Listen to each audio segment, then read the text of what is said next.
গর্ভাবস্থায় উচ্চ রক্তচাপ হলে মা ও শিশু উভয়ই ঝুঁকিতে পড়ে। মাতৃমৃত্যুর প্রধান কারণই বর্তমানে গর্ভাবস্থায় উচ্চ রক্তচাপ। যদি গর্ভাবস্থায় কোনো মায়ের উচ্চ রক্তচাপ থাকে তাহলে দেখা যায় যে তার প্লাসেন্টায় ঠিকমতো রক্ত প্রবাহিত হতে পারে না, ফলে শিশু ঠিকমতো অক্সিজেন পায় না এবং তার ওজন কমে যায়।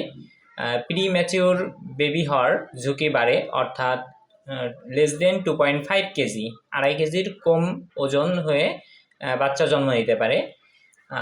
প্রিয় দর্শক, এই জন্য আমি সবসময় বলি এএনসি চেক আপের সময় বিপি চেক করা অবশ্যই বাধ্যতামূলক।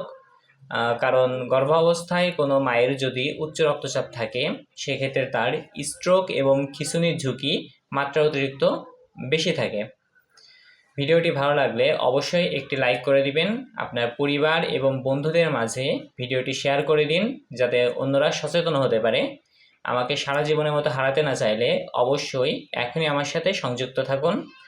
এতক্ষণ আমি আপনাদের সাথে ছিলাম মোহাম্মদ ইকরামুল ইসলাম। আপনি গর্ভাবস্থায় যদি প্রেশার মেপে থাকেন, আপনার বিপি কত, আপনার ব্লাড প্রেশার কত মিলিমিটার মার্কারি, অবশ্যই আমাকে কমেন্ট বক্সে জানাবেন। সকলে সুস্থ থাকুন, ভালো থাকুন, আল্লাহ হাফেজ।